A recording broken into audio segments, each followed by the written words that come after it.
Welcome to The Party Line. This podcast was recorded on Aboriginal land. We stand in solidarity with our Indigenous brothers and sisters in their struggle against racism and capitalism. Oh my darling, oh my darling, oh my darling party line. Oh, I never will forsake thee, for I love this life of mine.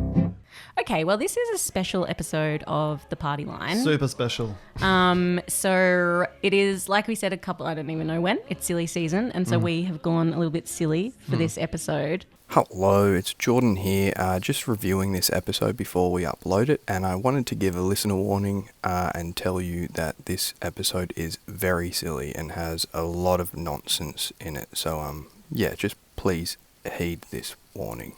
And Out of control. You're going to hear some half-baked knowledge about the Catholic Church. Christianity. Oh, we're so bad. And then there will be a quite sort of strange jump, and we're going to go into the listener questions portion. There'll be some commentary on clothes, which won't make sense. Yeah, so please excuse the continuity errors. But there is one listener question which is relevant to the Christmas stuff, which ties it together. Someone Was asks, it? Yeah. Someone asks us how you can radicalise your family over Christmas lunch. So that is our continuity between the two halves.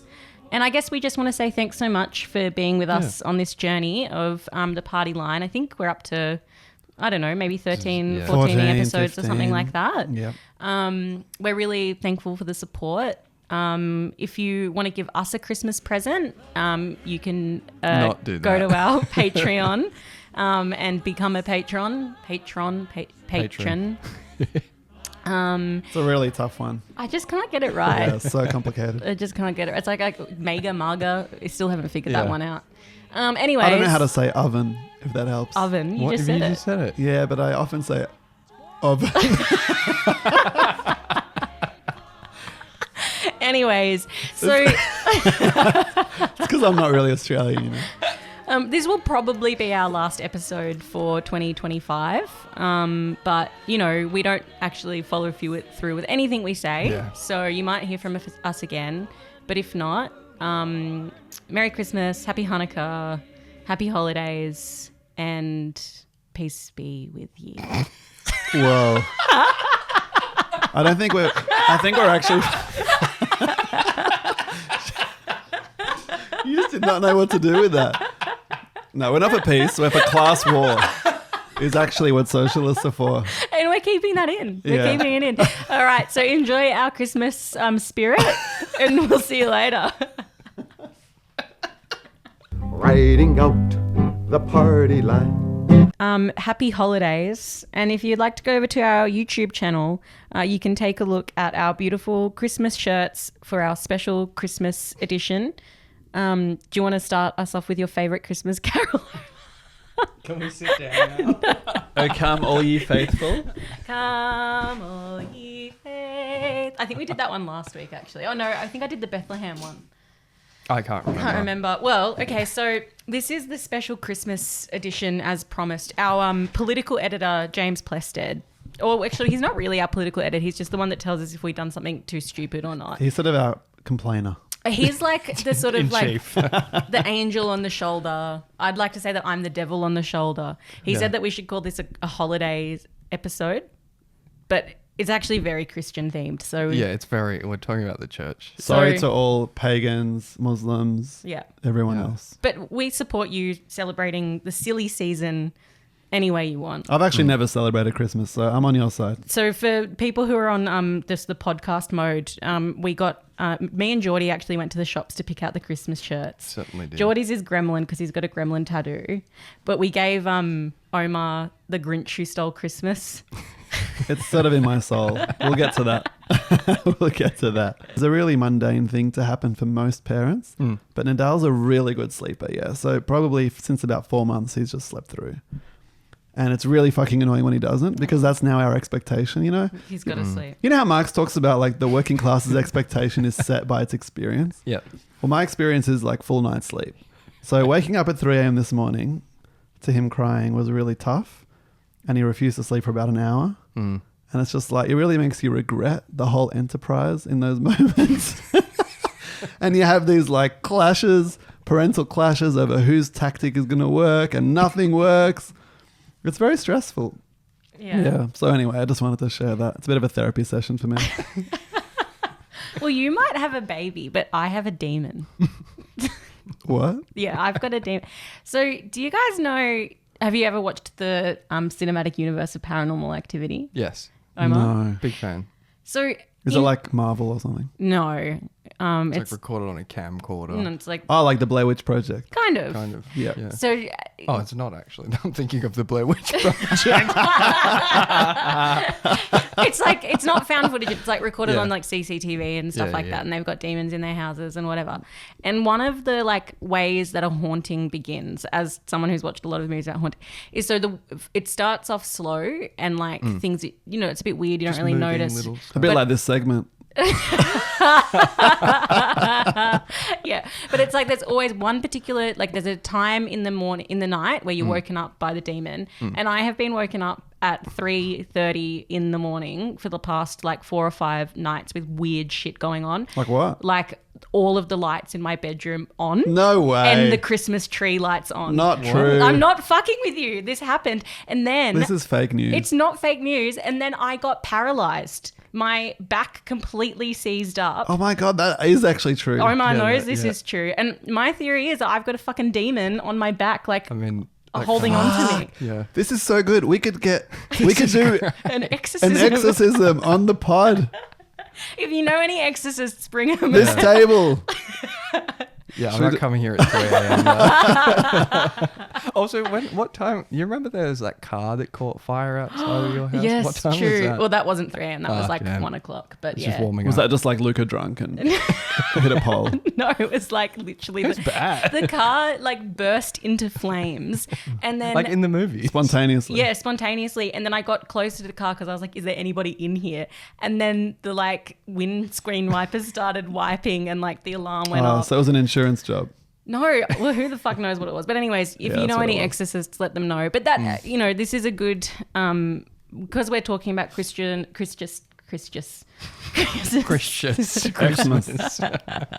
Christmas and Christianity. Yeah, we're sort of getting rid of our commitment to materialism and going on over to the side of the Yeah. Holy Spirit. Santa, the fairies. So if why there's a we've got Holy all in Spirit shirts there, from Kmart. there's also a demon spirit. But yes, Geordie, I've heard before, and I have From you, I think. and I have said before that Jesus was actually a socialist refugee. And I think you've got the knowledge to back up the claim. Yeah, I don't know about the socialist bit, but he did some cool like I feel like it's fine to claim it as socialist. Some of the stuff like I got a verse from the Bible here. This is my favorite bit. I grew up in the church, by the way, and Which one? Which church? The church TM, not the Catholic one. The Scott Morrison kind. Oh god, yeah, the Hillsong. so terrible. Not Hillsong. One of them. Yeah. Oh, one of wow. It's So you're a really good singer? no, but I was in the church band. But I don't think that's a requirement. Yeah, okay. But- Me and Sarah once were in Manly. Yep. And I think it was a hot day or something. So we just walked inside one of the churches there and they were doing all singing and we kind of got Yeah. into it for a bit. I mean, it's kind of some of the music slaps a little bit. Yeah, it's pretty fun. I went to a really good Greek Orthodox like New Year's Eve like sort of celebration at the Greek church, and the like father or whatever gave us heaps of ouzo. It was awesome. Yeah, there's a like the drinking stuff and the Christianity stuff is kind of cool because that was his first miracle. Oh yeah, the It was wine like- thing. Yeah, the wine. Like That was the turning- first one. That was the first. I mean, that's the miracle. priorities of white Christians. Totally. Although Jesus wasn't white, so Yeah. Yeah, Come on, exactly, Omar. yeah, sorry. Yeah, he's born I'm in colonising Bethlehem, and then grew up in Nazareth, which is both, Palestine. Yeah. Even today, like in Israel, like Nazareth is still like a culturally Arabic, like it's the most Oh, yeah. culturally Arabic part of Israel. But like like in the Bible, even the whole like I guess I won't go into the Canaan and shit like that. Let's not talk about I mean, the settling. I'm interested. the Israelites settling. Anyways, I won't talk about that, but I will talk about my favorite story of Jesus being a socialist, which is from Matthew 21. Is it a real one or is it from AI? This is the Bible Gateway, which is the OG. Yeah, okay. King James or whatever. No, this is NIV. I have King James Bible. It's illustrated too. It's really quite beautiful. It's got gold. Wow. It's like gold. Okay. To the quote. Rewind back to the quote. Okay. Did they call it a quote? A verse. A verse. Yeah. This one's a couple verses. Matthew 21:12. Jesus entered the temple courts and drove out all who were buying and selling there. He overturned the tables of the money changers and the benches of those selling doves. It is written, he said to them, my house will be called a house of prayer, but you are making it a den of robbers. And we hate the den of robbers. We do hate the den What's of robbers. wrong with buying, though? I mean, I appreciate getting rid of the sellers, but the buyers But are how just... do you buy without selling? So, I mean, I okay. often buy without selling, like But food you need a and- seller to buy. Yeah. Okay, so... Yeah, but like we don't blame the consumers. That's not a... Jesus, man. Someone should have done some discussion groups with Jesus. Like, I don't think you can buy without the sellers there. I think that's the point. That I don't think it was like. So if you look at his focus. Oh yeah. what he did. He only overturned the tables of the money changers and the bench of those benches of those selling doves. That's true. Like money changers is like literally you're making profit purely. They're the because bankers you of that have era. money. Yeah. Like that's the most evil, I think, of the things, the random people selling shit in the church. But then also the people selling doves, because it's like the belief was, the dove helps you with your Christianity or whatever the fuck. Like this is important because it's a blessing and whatever. So that's also evil. It's so like you're cheapening religion. Totally, by like profiting from the selling of a dove. Yeah, cool. I don't think the focus was probably on the buyers. Yeah. There. That's good. I'm glad he was pro-working class. That's definitely what was happening. And so I've said that Jesus was a socialist, but you know who weren't socialists? The Catholic Church from the period of 1891 until sort of now. Really? What a surprise. Tell us more. I reckon our listeners probably thought they were. I'm sure they weren't socialists before 1891, but the reason why 1891 was quite important is because, well, in the 1890s, there was important stuff going on with the working class movement. It was sort of industrialization was taking sort of, a pace. There was the sort of emergence of working class movements that were based in the politics of socialism, communism, liberation. And this... I think the Urfit program was written that year, was it? There you go. Maybe, one of them. But yeah, so it's like the international sort of socialist movement is sweeping across Europe. And so this becomes like a big problem for the Catholic Church because they're both actually kind of competing for similar sort of types of people, working class people, ordinary people around the world.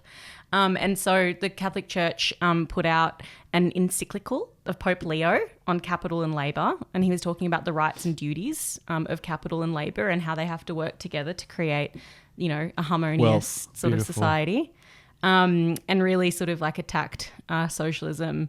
Because we sort of say the opposite, right? Just checking. Like bosses and workers shouldn't collaborate. That's right. Yeah. And just like one of the things that Pope Leo says is that like the socialists are wrong because they create like poor men's envy of the rich, like because envy obviously that's one of the sins, isn't it, Geordie? Okay, yeah. Just checking. Yeah. What Bible verse says that? Oh no. Depends who you ask. Yeah, so that was 1891. So like really trying to push against the sort of growth of the socialist movement. And then later on, there's also more sort of like encyclicals and stuff like that are put forward. So like why we love Franco killing all the... Well, that comes later. That's okay. after. That's later. Yeah. There's this really good one from 1949. So this is like... That's earlier than exactly, that's why I said that comes later. 1949 is later than 1936. I'm lost. Carry on. Carry on. But I like this one because it's like, so this one is a decree of the Holy Office from 1949. Yeah. And they're talking about how that any Catholic who votes for a communist party is going to be excluded from the sacraments. And then, Which means what? Like you're not going to heaven? Yeah, you can't do the. you can't like get the piece of like, the wafer shit. Jesus Christ's body. You on do your that tongue. every year? I don't know. I've never been Oh, a Catholic. okay. Anyway, it's obviously a big different deal. brands of It's a Christianity. big deal all to be excluded stupid. from that. But I really, really like this one because it sort of shows you how superior Marxism is. But they say that those who defend, promulgate or declare the materialism from the communists are also automatically excommunicated from the church. So it's like they're really trying to defend their sort of, you have to, like religion is the opposite of a materialist sort of way of understanding society. So shoot the communists, vote for the capitalists, and fight the ideology. That's it's a right. full spectrum attack. It's good. That's Yeah. right. Respect that. Then But wait, before we go on, what's the difference between an encyclical and a decree? no idea. Okay. And there's also a papal bull. That's another one that's different too. Maybe the papal bull is like his executive order, whereas an encyclical is more like a consensus thing, like a legislation. Yeah.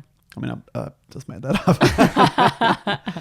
But then, yeah, and then after that comes, because everyone talks about, like, I have also said this before, like, you know, Pope Francis, he was the coolest pope, but he actually wasn't. He was a very bad guy. Yeah. I don't think there've been any good ones. But to be honest, you could be the coolest pope and still be quite bad. Well, that's right. But the bar's pretty low, yeah. The reason why Pope Francis in particular was really bad, because Pope Francis was from Argentina. And so he was part of like the Jesuit order in the 1970s, and the Argentinian dictatorship at that time were ruthless, you know, killers or whatever. And some of those in the sort of Jesuit order or whatever were more kind of like hostile to the dictatorship. And there was like a few like Jesuit priests who were sort of more like, I think they were priests, whatever, but they were into sort of more of the liberation theology sort of strand of the church. And it is put out there, Pope Francis tried to deny it, but never really denied it that well, that actually he collaborated with the Argentinian dictatorship to get these fellows killed. So Awesome guy. pretty bad. What's that recent movie about the election of a pope? The good. one that Yeah. everyone was watching. Yeah, it was really good. Ralph Fiennes. Can't remember. the Anyway, didn't the liberation? Conclave. Yeah, Conclave. Yeah. The liberation theology guy, I think, won in the end. Well, that's nice. Yeah. But that was a movie. Yeah, In that's real life, they got killed. I know, but you know, someone's trying to imagine a different world. It's a bit like us. Yeah. So that's everything that I know about the Catholic Church and communism. Yeah. I mean, they supported Franco. I think they opposed Hitler. Well, that's good. I think Hitler was That's too nice far. of them. I think that's my recollection. He's probably also like a Lutheran. They fought, right? The Reformation. Man, we're ignoramuses. Sorry to all the Christians out there. We Protestant or something. really we do respect people's right to religion. I have a Christmas story Yeah. that I want to share, which is that I joined the socialist movement on Christmas Eve. Yeah. That's I don't that's know. a Christmas miracle. Yeah, that's right. I don't know. It was a miracle. I'd been around for like 2.5 years and insisted on calling myself a bloody anarchist for that time. Omar was actually part of a really cool political movement at university. I was part of many cool groups. This one in particular was, what was it? I don't know this I think it law. was Gentlemen Against Misogyny. No, worse than that. It was called Gentlemen Actively Subverting the Patriarchy. Amazing. It was a men's Gasp. only... Gasp? Yes, gasp. It was a men's So pro good. women, like pro-feminist organization. Yeah. And then it got blown up. This is a really funny story about identity politics. It got blown up because the first meeting we had was really kind of sweet. Everyone was saying how they're against sexism. Then the next one, the women's officer came of the student union and said, hey guys, it's a bit weird that you had a men's meeting to discuss feminism, didn't invite like women, exclude women. And then everyone was like, oh, sorry, I was just a newbie. I had nothing to do with it. But everyone felt really guilty. You know, those moments in collectives when everyone's just like, oh, sorry. And then, so she was like, all right, from now on, I'm going to come and I'm going to facilitate and it's totally fine. You guys, you know, we have this discussion, but like women have to be allowed. Yeah. That was week 2. Week 3, she comes and said, you know what? I'm really busy. We're closing this down. And that was it. I mean, I kind of feel a bit sympathetic to her for shutting it down. I mean, we had good intentions. Anyway, so that was my prehistory. I also was like a Lebanese anarchist. But weren't you also part of the Tabletop Gaming Society? No. That wasn't you? No. Okay. Definitely not. I have been lured into such spaces occasionally, but it's definitely discuss on Omar's face. It's definitely not my thing. Listening. Sarah has played Dungeons and Dragons recently, not me. No, my cousins are all anarchists, from Spain, from Lebanon. So every time I would like almost be joining, and then I would go to overseas, visit my family, and they would tell me, oh, the Bolsheviks are bad, or oh, socialists are like hierarchical, whatever. So yeah, it was a miracle that I finally got involved, and it happened on Christmas Eve. And that's. But how did it happen? Like, what's the? I would just met up for a coffee, and the guy was like, "You got to join now." You're And I was like, "Yeah, I think I'm ready." Yeah. And then he was like, "All right, but you got to like never travel again." Because you've traveled like 4 times in 3 years. And I was like, well, I'm not signing up for that, but I'll join anyway. Yeah. So, it's good. If I had been celebrating Christmas, I wouldn't have done it. Yeah. Probably still be an anarchist. Sorry to Kieran. I don't think he listens to this podcast. Yeah. Anyway, the other thing about Christmas is like presents. Mm-hmm. What do you guys think about this? I'm really anti-present. I love receiving presents. Yeah. Well, that's It's selfish. just not. Yeah, I know. My family does a Kris Kringle, and that's really good because you just have to buy one present. Yes. But is it actually good? Like, is the thing you end up with actually good? I got really nice earrings last year. That was good. Okay. So you think it works? It depends who's buying for you. Well, that's the problem. Yeah. Like, and the bigger the family gets, which just happens when people have kids and shit, the less you know about who you're buying for. And then you just go generic, like $50 Bunnings voucher or something. And it's Yeah. I have done that before. yeah, they're the most common presents. Yeah. Or like $50 Mecca voucher is like Yeah. really popular in some things. Like, Yeah. it's just fucking shit. Yeah. Just hang out with each other, enjoy each other's company. Yeah, Sarah's family does like with the siblings, which is I think is really beautiful. They don't get presents; they go out for dinner together. That's good. Yeah, I really like that. Yeah, build a bond, man. I think that, Christmas is just our favourite commercialised holiday that exists. It's better than Valentine's Day. Yeah. Valentine's Day is just horrible. This Valentine's Day we did a trivia, which was quite That was fun. great. Yeah. Yeah, we did Valentine's Day trivia. But What, it wasn't. for people who are like single or losers or something. No, it No, just it's just happened to a be VS on. trivia. It was just on. It was the only That's day really free, funny. and we were like, oh, so what were the socialists clientele? don't do- What are the clientele who turned up? Just people of all stripes. Yeah, okay. It was awesome. Was there like a loser bent? Because do the normal people do, but like, is Valentine's Day real? I've never done people it. do it. I think People it's a do big it. thing. Yeah, it's so massive. maybe this year don't do that. Well, this We'll year we're come going to do it the again, come to the actually. trivia this year. On Valentine's Yeah, we're going Day. to do it again because Valentine's Day is on a Saturday I think this so. year. Yeah. Yeah. We're going to try and con one of Geordie's friends to run the do trivia. that. It's going to be awesome. Yeah. It was awesome. Like the prizes were like Roz just went and got a whole bunch of really shit books from Savers, like Mark Latham's book and stuff like that. Wow. She's like, you can burn this if you want, or you can read it. I don't care. It was fantastic. Yeah, that sounds great. Anyway, the only one I think is good is Father's Day. But, I don't know why I think that. Gasp. That actually made me like so angry that you would dare to say that. It's like, Just How kidding, dare just you. kidding. oh my God. Geordie, should we vote him off the podcast? I actually think that's the most outrageous thing he's said. It is ridiculous. Like, Yeah. how many episodes are we in? Like 13 or something like Yeah. that? Yeah. Don't worry, there's more coming. Well, I thought that it might be, because we're talking about gifts and stuff like that, might be useful to talk about, are there any particularly good left-wing books that people could buy for one another or buy for themselves to read over the holidays? Got any ideas, guys? What do you reckon, Geordie? Nick gave me Power Without Glory Oh, that's recently. good. I think that's a Do you know what that's about? I haven't read it yet, but I do know he's given me the Spark Notes. Yeah, it's not very left wing. It's about a Labour right guy from Collingwood. Beautiful. How he grew from like being sort of working class to being like a multimillionaire, corrupt, Gambler. gambling scion. Perfect. Yeah. That's great. I mean, it's left-wing in the sense that it like gives you insight into the sort of Yeah. corrupt Yeah. politics of the Labor Party in the early 1900s. or Absolutely. whatever, Yeah. Sounds And how they destroyed the great. anti-conscription, well, they tried to destroy the anti-conscription movement, how they responded to the communists. Actually, in the it comes unions. It's back really to interesting. Christianity does it? because Oh, it's like yeah. the anti-conscription movement. Like one of the key figures in it was Father Mannix, who whatever. It was an Irish priest. They're priests, He was aren't the they? senior Oh one. yeah, in the yeah, end. whatever the hell. Archbishop. Bishop. Yeah, and he helped to inside the Labor Party form a anti-communist, Yeah. anti-union sort of Nice. movement.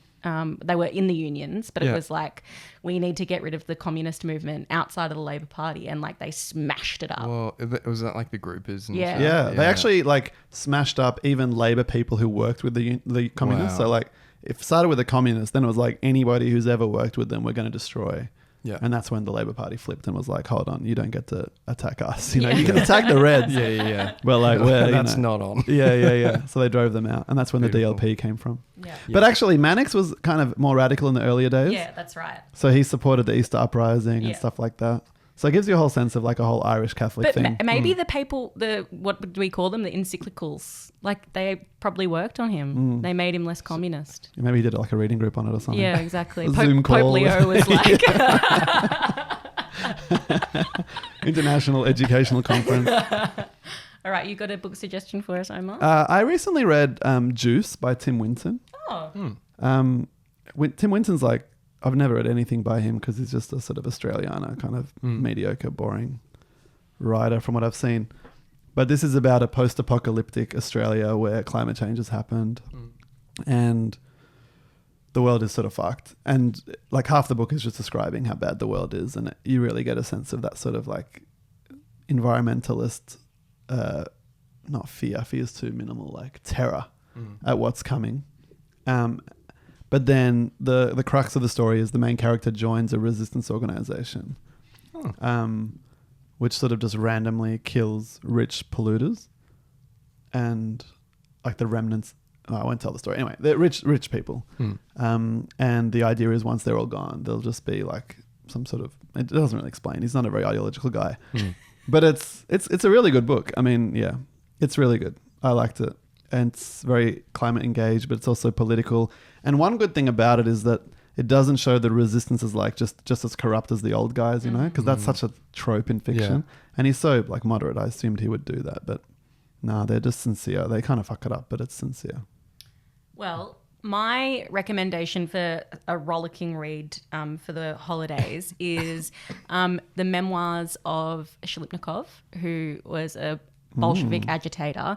Brings us back to religion because he was actually part of a persecuted religious minority in Russia. Which was what? Which one? Yeah. They were called like the Old Faithful or the Old something or other. They were just like a particular sort of like kind of sect, Christian sect. So they weren't or whatever. Orthodox. They weren't Russian Orthodox. They weren't Russian Orthodox. That's right. And it's not totally in the memoirs, but in a book about him, it talks about how the experience of being sort of like persecuted by the Tsarist state and like gave him a sort of lessons about oppression and was one of his sort of inroads into a sort of anti-state sort of politics. But the memoirs are just fucking awesome. It's called On the Eve of 1917. Oh yeah, I've read that. And one of the best parts of the book is, so he was responsible for setting up the underground like propaganda network, so getting the newspapers and the pamphlets and stuff like that into Russia. When he went out of Russia, they all collapsed, so he had to set them back up again. And so like he's going through all of these like, Poland and Finland and stuff like that to get into Russia and make connections.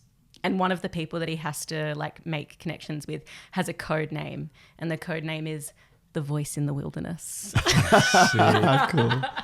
But it's like, if you want to get a bit of a sense of like what it was like to be a working class agitator in the Russian underground, seek it out. It's really, really good. I mean, minorities were just everywhere in the left in that era. I mean, still today, but yeah, in Russia, like Jews were the other big minority that were really overrepresented. Same in the Middle East, actually. I read quite a bit about that. Christians, Catholics, and Maronites and Jews are like massively overrepresented in the left because, when you're in a minority, you're sort of you're a bit on the outside of society looking in. And so you get a kind of, not inherently, but you can get a kind of critical lens that just opens you up a little bit. And that can lead you in all different directions, like nationalism and whatever. But yeah, minorities tend to be concentrated among the communist movement everywhere in that era. Yeah, good suggestion. In terms of films, I want to go down the movie track. Okay. Home Alone 2, Macaulay Culkin. Really? Oh, but that's got Donald Trump in it. Yeah, that's fun. Really? It's funny. I don't remember that. I just remember all the traps. I was a kid and I was like, I'm going to set these fucking traps one day for my parents. They're going to come in and they're just going to get like hit with shit and boiled. Yeah, like, and I just couldn't. It was like, fuck, man. Like, you go to school, you get shat on by the teachers. This kid just like totally destroyed the adults. It was so good. That's good. All right. So Home Alone 2 from Omar. Home Alone 2. Have you got a favourite Christmas movie, Julie? I got to think about it, I reckon. I do. I liked Die Hard. Die Hard. That's What's Christmas about that? It's just set on Christmas. That's the only. I've actually never seen anything. I've never actually seen Die Hard either. Like crawls around in tight spaces in hotels and there's shooting and stuff. It's exciting. That's good. Bruce Willis, yeah. Yeah. I actually think my favourite Christmas movie is The Grinch. It is. It's a good one. It's so really good. a good one. I should look into it. Is it like Dr. Zeus related? Well, that's the basis of the story, yeah. Yeah. But It's a yeah. Yeah. I enjoy, and like Jim Carrey is so good. That's right. Yeah. Riding out the party line. Okay, so we have been talking... Wait. I can't hear anything. 'Cause you don't have your- We're including that bit. Was that recorded? That was a little peek behind the curtain into our lives. We've just spent 5 minutes trying to set up this thing behind us, and it is looking like it's about to fall over. It is. It's fine. But that's what you get. No, stop touching it. Stop touching it. Okay, so the thing we are doing today is what? We haven't changed clothes. But that's fine. Oh, okay. We are recording this earlier than you will hear it. And so we already recorded the previous week's episode and we haven't changed clothes. Sorry. That is because we have still not found a stylist. So that job offering is still open. It's a volunteer position. We don't have any money to pay you, but... Okay, so we are doing the listener questions. People have sent in questions to our Patreon. Cool. So I'm going to read out the questions and then we can talk about them. It's basically the format, a little bit of a Q&A. Should we attack them as while we do it, just for some spice? I think you can make the choice about if you want to attack them as they sort of come. Because that seemed to work well for us. Just so you guys know, the episode where we attacked you is like one of our highest rating ones. So, I mean, you know... You got to follow the algorithm. Yeah. Take what you want from that. Okay, cool. Well, so this question's from a guy called Ned, or a person called Ned. Don't know if you guys have recorded this yet. We hadn't, so you're in luck. Wanted to ask, I think I heard it mentioned that Omar is a teacher. I am. Regardless, how much room is there in Australian curriculum to teach kids about the truths of our country? It is dangerous to critique Australian... Is it dangerous to critique Australian politics or colonialism in the classrooms? And do teachers have a little room to try and teach what they believe? It can be dangerous depending on what school you're in. The curriculum allows for quite a range of classes. So you have to teach things like, you know, settlement. I think that's the way it's talked about. It's been a while since I read the documents. But you have to teach it, but which parts you emphasize, you definitely have flexibility. So I've been at a school where people just learn about Burke and Wills and Captain Cook and the convicts and stuff. I mean, the convicts is legitimate. That's actually a massively oppressed group of people. But then there's other schools where you learn much more about the Indigenous side of things. And yeah. So a lot of it depends on the teachers, the team of teachers that are putting together the curriculum. But there is flexibility within limits. Yeah. You know? And the problem for teachers is always you get some right-wing parent who finds out my kid's been learning about... that we should feel guilty or something. Yeah. Like, what are you teaching them at your schools? And schools tend to be very defensive. They're cautious. So they don't want to deal with that. I was thinking I grew up in New South Wales in the Hawkesbury, near the Hawkesbury River, which is... Really? Yeah. Like you're a rural kid. It's like if you look at the map, it's kind of like where it stops being urban sprawl and starts being like fields and stuff. I was right on that sort of thing. But the reason I bring it up is because the Hawkesbury River was the site of like the frontier wars, and we never learnt anything about that in school, obviously.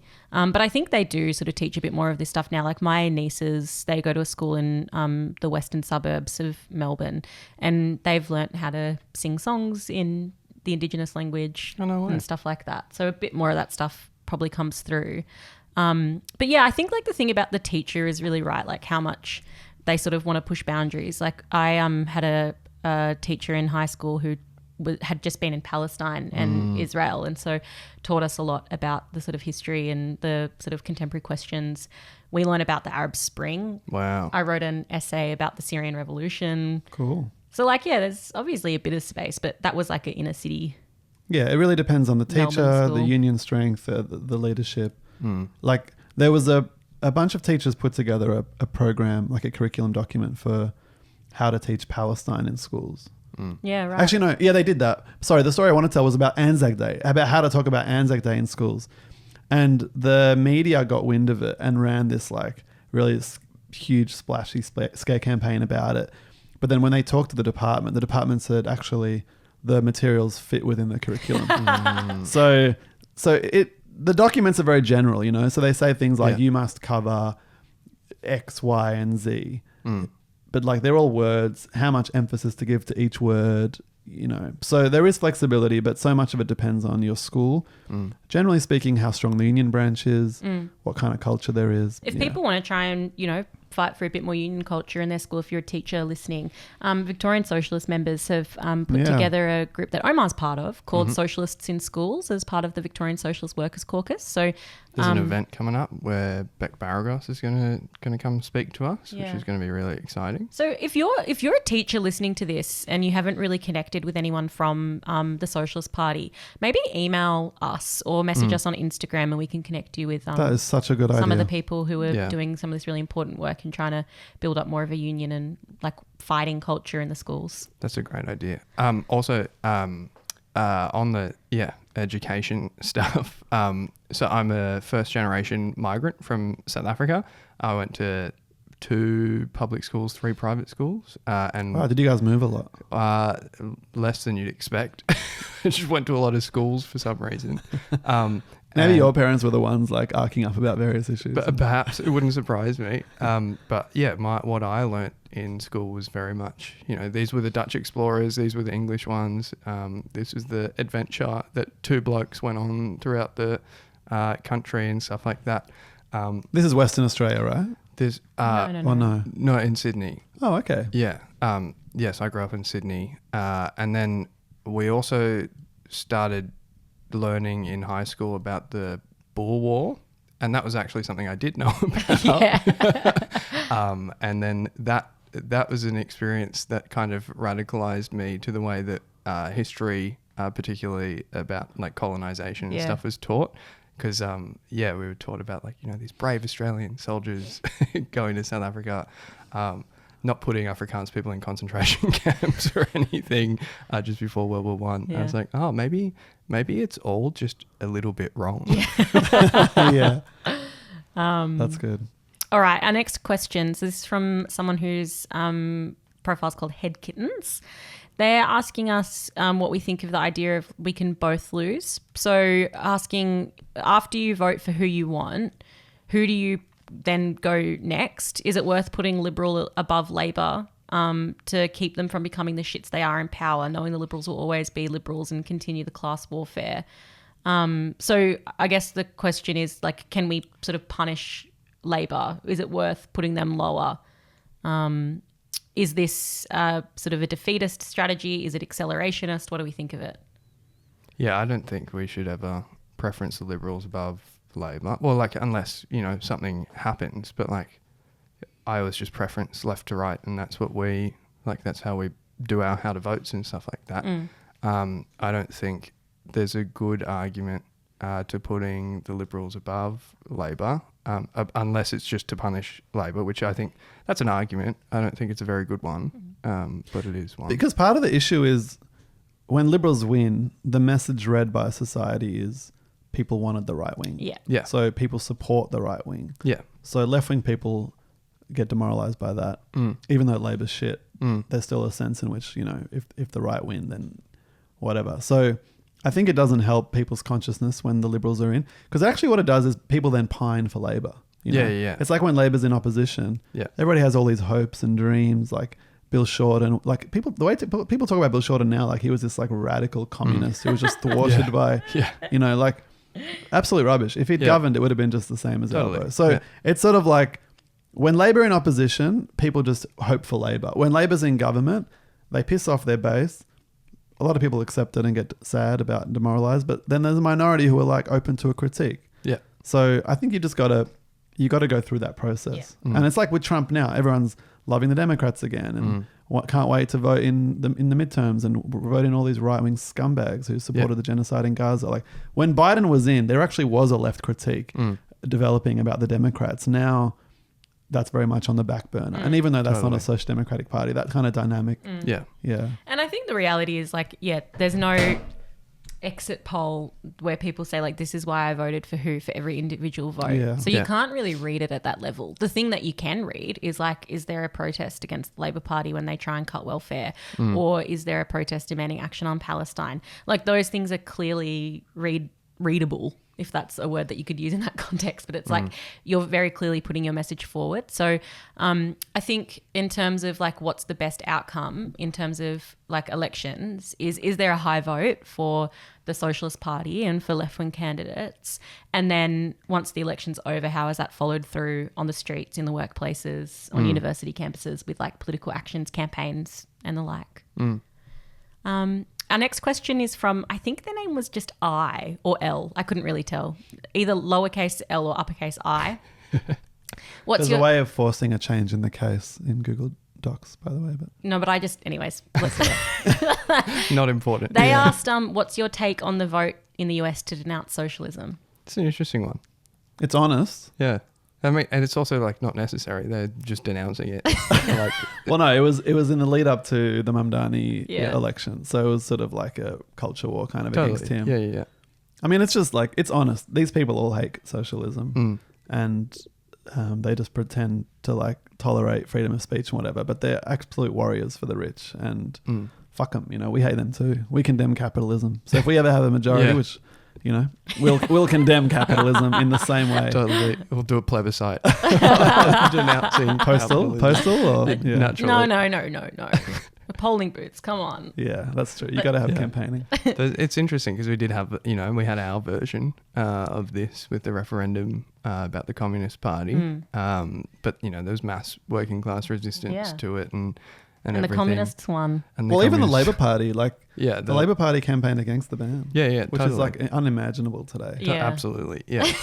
But it's like, if that little vote actually meant something in the US, it could be quite detrimental considering how there's no probably opposition, definitely not within the Democrats. I mean, the Trump government expanded their sort of like visa things, like who could enter into America. And it was like, if you're part of a socialist party that's for state control and nationalizations, you can't. Yeah. So that's one of the conditions. But Trump's for nationalization and state control. What a hypocrite. I'm appalled. I mean, Jacobin wrote an article saying that, they did. The DSA and Trump are both for state control. Both for state capitalism. So they actually have a lot of an agreement. Okay. Beautiful. That's what happens when you meet with Trump. Okay, so this is from Finn. They're asking, can we get an update on everyone's favourite Socialist Party branches, Tassie and the anti-socialists? I feel like I'm probably best placed to answer that question. I mean, their short answer is like they're going really well. The anti-socialists are actually, they're just able to run in their territory elections because we have a federal registration. And the anti is like not a real state sort of thing. Is that why? It's just they just have their electoral law is different. If we've got a federally registered party, you can just automatically register in the territory. Why aren't they a state? Probably because of racism. Yeah. Really? Yeah. Well, like the same reason that ACT is in a But that's not state. racism. Yeah, I guess slightly different. but it's the same thing. Like they can self-govern and whatever. The federal government can intervene on a racist basis or just in any kind of basis that they want. But they have self-government. Yeah. No, To I'm a just kind of degree. curious, like why that ever became a state. I think it's probably racism. But the other thing that's great about the anti-socialists, so they've got the Red Centre and the Top End where they've been doing organising. There's What's that? like just the different geographical locations, like Oh, Darwin cool. or Alice. Yeah, Cool, So, love it. Like it's pretty great. They've got members there who've been really involved in the campaign against Pine Gap and American Army presence in the Northern Territory. Great. They've been doing a lot of really good work there. As well as a really wonderful graphic artist who's Oh, I've just seen really that. talented. been doing the most Yeah. amazing art for their Instagram page. So go to Anti-Socialists on Instagram if you want to see some of Danny's work. It's just really beautiful, really cutting, really political. So people should check that out. Yeah, and Tassie? The Tasmanian Socialists, man, like They have the best banners. fucking powerhouse. Yeah, Yeah, one of their really members impressive. made this banner where they like cut out fabric in the shape of letters with Velcro on the back. So they have just like, they can, It's like those magnet Ah, things. sick. yeah. So it's like, That's you know, whatever sick. the political issue is, they've Yeah. got a banner ready to go because Fuck I think yeah. the comrade's name is Mel, has made this like Velcro banner. So cool. And they're on their way to registering the party. The electoral laws in Tasmania are psychotic. They're cool. Yeah, I heard about this. It's like they need 100 members to agree to have their name and address in the 3 like In the papers. papers.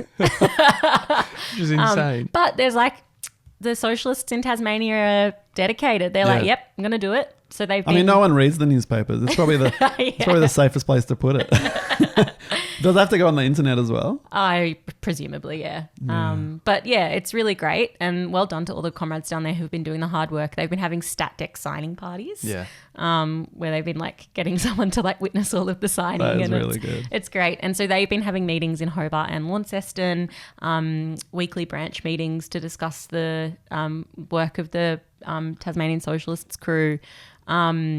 And they've been doing a bunch of strike support. So there's actually a decent number of strikes that have been going on in Tasmania. And so they've been going down and being part of the sort of protests around the strikes, involved in the campaign around the stadium. So yeah, they're going really well. And I think, I don't know how to sort of timestamp this, whether we say last week or today. But anyway, one of the Tassie socialists went to the NUS conference, right? Yeah, that's right. And we're Yeah. part of the block. So that's Yeah. awesome. Like, yeah, we need to see more socialist influence everywhere. Absolutely. Yeah, totally. Yeah. Okay. Can I say, back to Northern Territory, Yeah. it's so important because I spent 3 months in the Northern Territory, like 2006, volunteering at a school and a youth centre back when I was a fairly ignorant young kid. And it's shocking.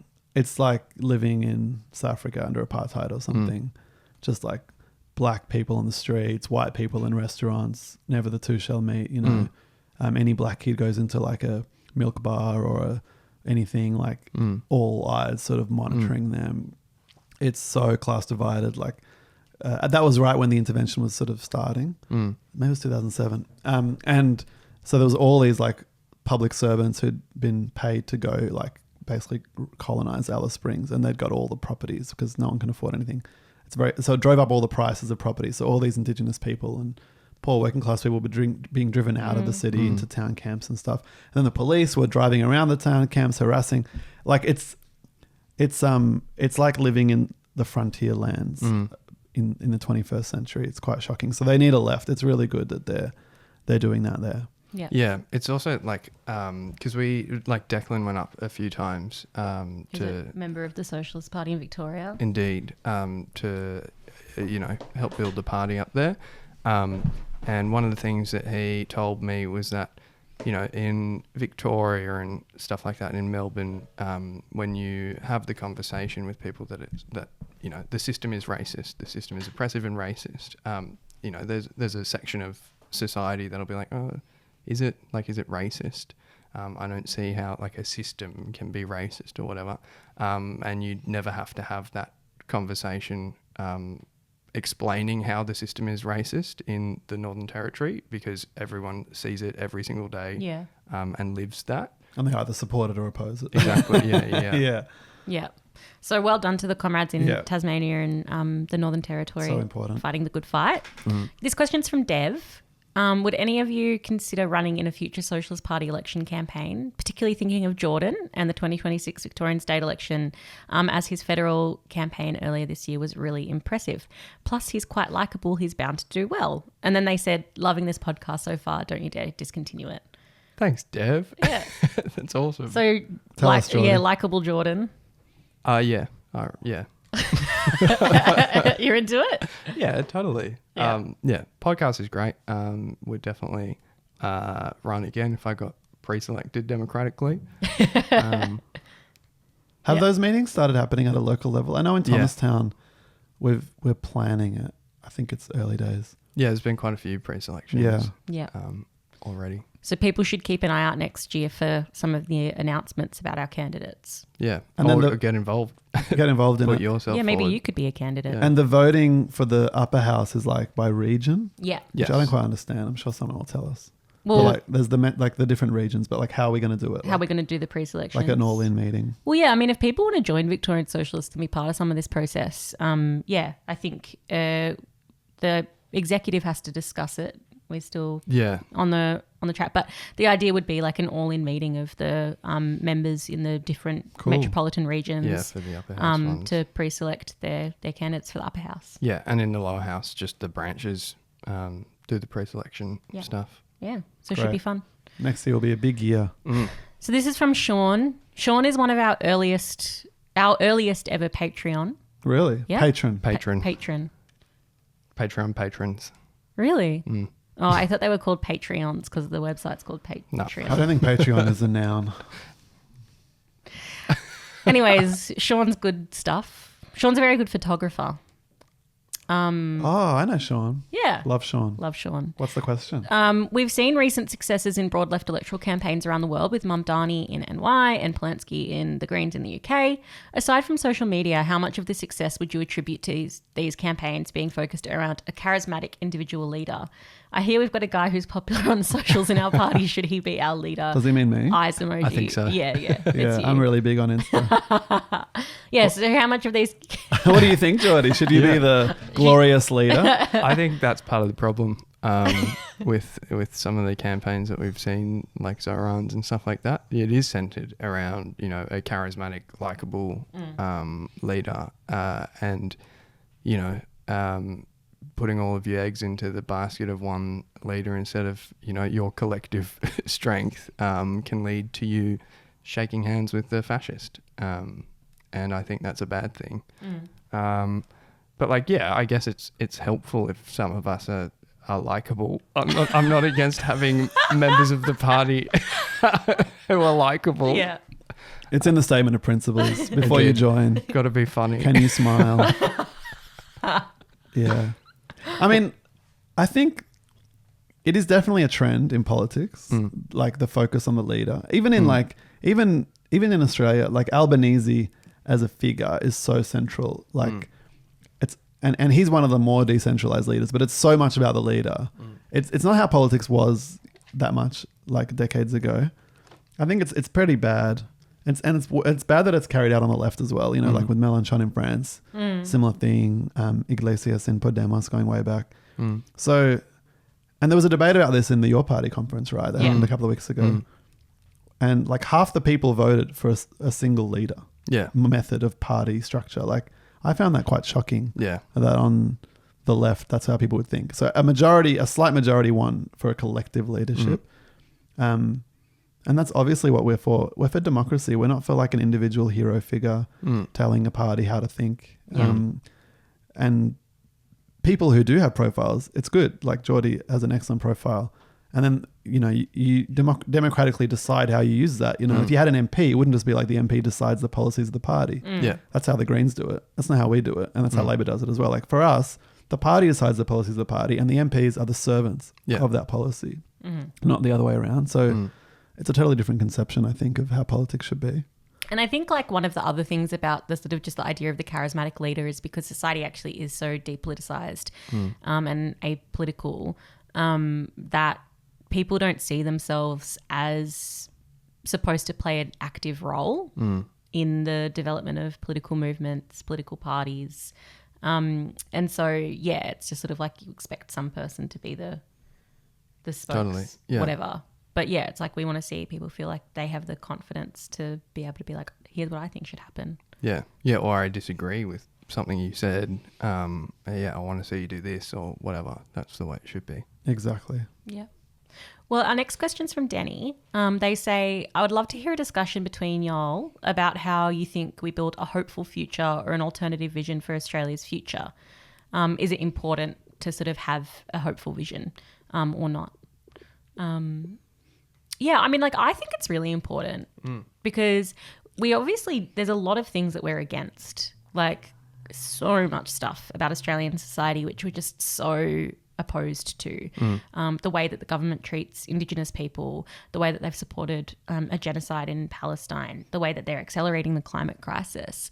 But we think that there's an answer to all of those problems in our society, and it's the power of ordinary working class people. Because not a, brick can be laid or a coffee can be made without the labour of a working class person going to work. Without the kind permission Yeah, of the working yeah, class. exactly.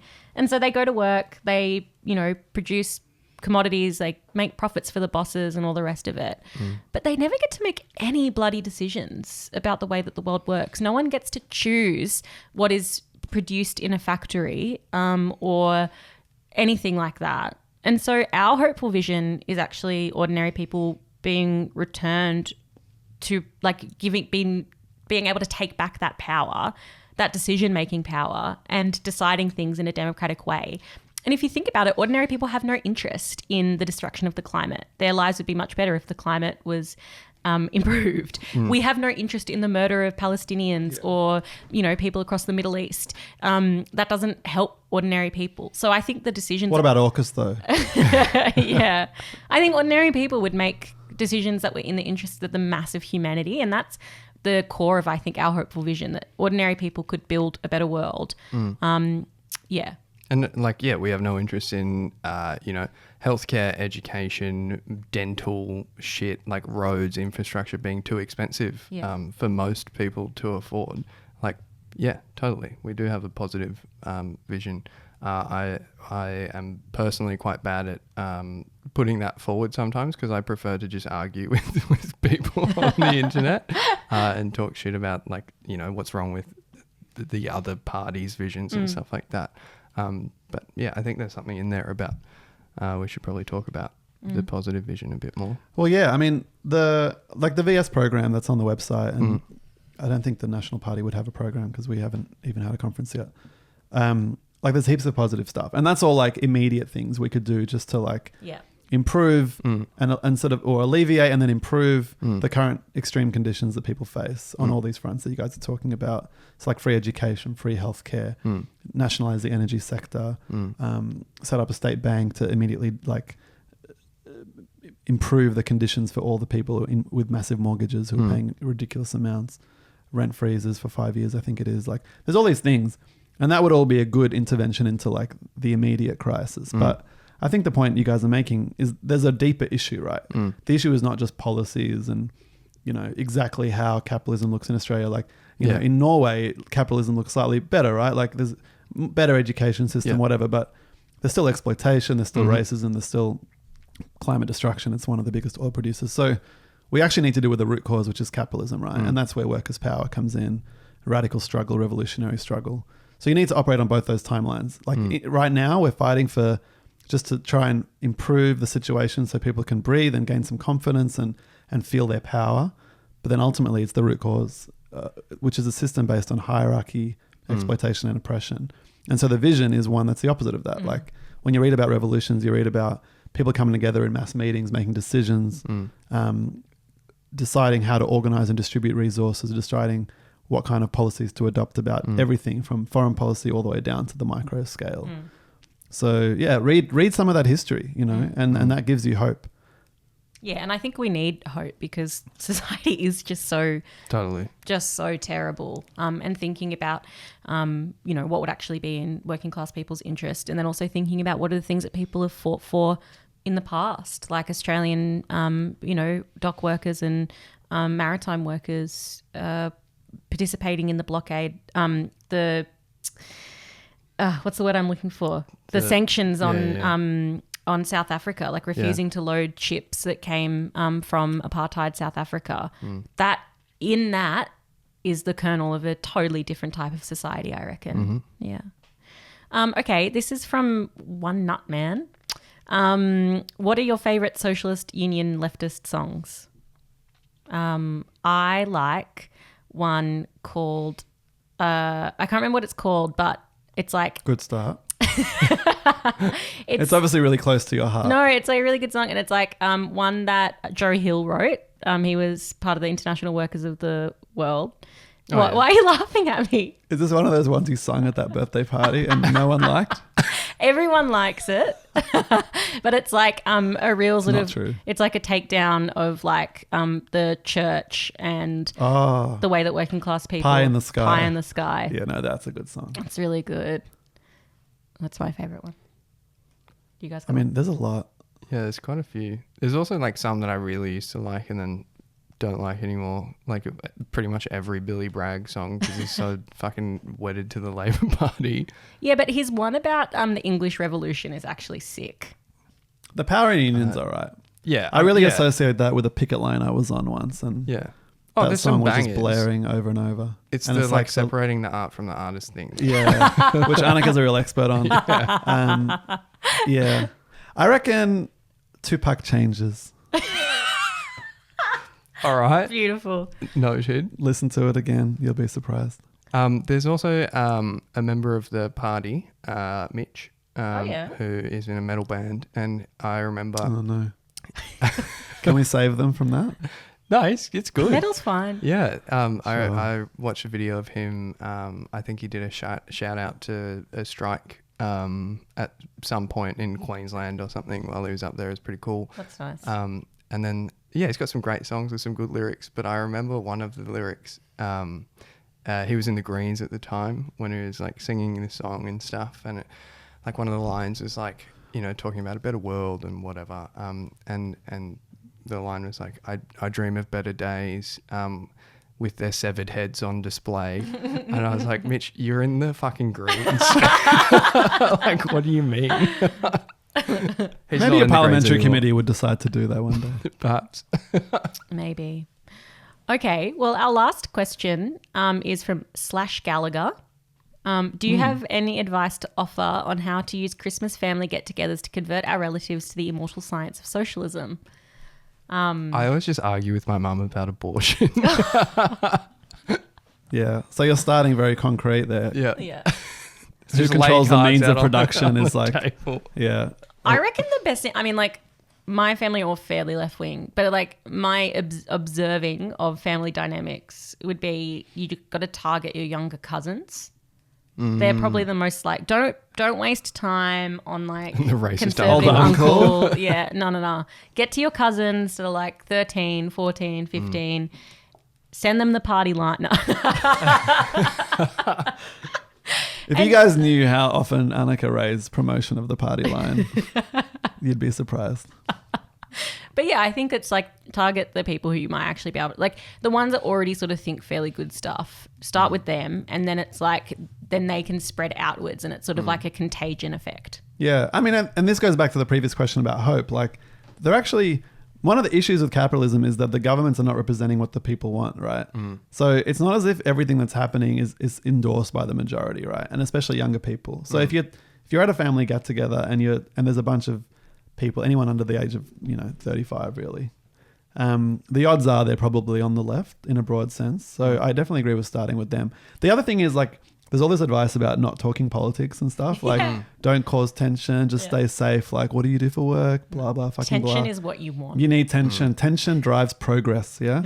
So contradiction is the heart of all good things. So you've got to expose that, pick a fight with the racist uncle and then look around. And see who wants to join in. Yeah. Because like the worst alternative is like it's all chill, but it's like the most boring day of your life. Yeah.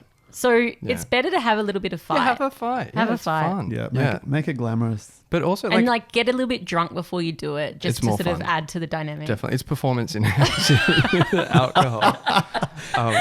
And then just plan a debrief on the side. So just like, debrief afterwards. Bring a leaflet, give it to the people you think will be good. And so take the younger ones on a walk after you've Yeah, had the that's fight, good. and Yeah. like Can you believe that's so fun? George just like Yeah, fucking definitely get in their ear. But it's also like, if your family's not like a hardened right-wing family or whatever, usually you can find some common ground where you can slip something in about like, what's pissing you off? What particular thing is your mum or your dad like really angry about in society? And like, we have an answer for all of those things, like whether it's, I don't know what your mum or dad might be, but like, unfortunately for my mum, the issue is woke. So it's a bit hard to find common ground. she's angry at work. So is she a Christian? Yeah, like, And that's why you were a Christian. You are maybe. indeed, yeah. Yeah. No, not. It's okay to be a Christian, but yeah. Yeah. Geordie has like a lot of Christian content. I can't emphasize So that I'm enough. so excited to talk about it. Yeah.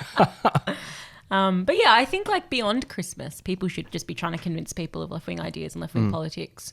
Leave left-wing literature around the house, post stuff on your Instagram page, invite people to the next protest. Socialist Party branch meetings. Yeah. Like they're all organising stalls everywhere in the Exactly. suburbs. Get involved. So there's a million different ways to try and win people over to socialist politics. And I think if you can start off with your friends and family who might like you, then you can build up the confidence to do it with people who you don't know. Yeah. And if your family don't like you, then fuck them. Just skip that step. And We like you. Go find good Yeah. people Yeah. like us. Yeah. All right. Well, that's the end of our questions. Hopefully we have made you laugh, inspired you, given you knowledge. Educated, yeah. And if there's questions that you wanted to ask, but you're only realizing right now that we were doing a listener questions episode, just message us on It's Instagram. too late. Yeah. I was going to say, just message us No. on Instagram. We're Yeah, done. just message us, leave a comment. We on will the not take any more Patreon questions. stuff. We Like, love email interacting with us. you guys, so Totally. bring it on. Yeah. Riding out the party line. Okay, well, we're back in our Christmas clothes to say goodbye to you. Like I said at the beginning, thanks so much for listening to the party line. Probably don't share this one with your friends who you're trying to convince It's of utter socialism. garbage. We're sorry. Yeah. But we promise that next year will be better. Which means we'll probably break that promise. Yeah. And like research, facts. We'll try and have a bit more of that when it comes to important issues. You know what? People can email us facts. Like, Wait, does anyone check that email? yeah. Okay. I get notifications. Oh, cool. Yeah, we check it. So email us any good facts. If there's things that you think that we should have an episode on, let us know. We'll do some planning for next year. Or funny headlines. Yeah. Like anything. Oh, We're just really lazy, basically. We'd really appreciate you guys to do some research. The thing that we're always looking for is like stories about how like crazy, silly, stupid things that the ultra rich and wealthy have done. So Yeah. keep an eye out for that. Or just like weird things. Yeah, like the blood transfusion stuff and Yeah. Whenever you look at something and go, wow, does that exist? yeah. Yeah. Yeah. Oh, like how Canada's creating a people's army. Have you seen that? No. Canada's creating like a national people's army to like As opposed to their What- yeah, army what- army. yeah, it's like a citizens army Oh, that they cool. want to be like 300,000 And strong. who do they Is fight? that like the reserves? I think they want to it's like a threat to Trump. Oh. Gee. Wow, what do we say about that? I don't know. Yeah. We'll talk about that Canada. one next Yeah. year. But also, Mark Carney has also recently backflipped on fossil fuels. I don't know if you guys saw that. As in he's for them? Or? He's now for them, yeah. Oh, awesome. And all these liberal media outlets are like, oh, it's shocking. Shocking that a former central banker would Yeah. think that fossil fuels are good. Okay, anyways, sorry for bullshitting to you for like an hour. Yeah. Nah, there's some bangers in yeah, there. there's some good stuff. That's good. Especially the thing about... You didn't even do the thing about the eye of the needle and all that. Oh, yeah. No. Isn't that the most socialist quote? The rich man can't Right, go yeah, through the it's eye of the harder, needle. yeah. Okay. Oh, for God's sake. No, Jordan. I'm not doing that though. I'm not doing a defensive fucking Christian. All version. right, There's all right. heaps. All right. I just did my favorite one. Okay, thanks so much, guys. Bye. Ciao. Love you.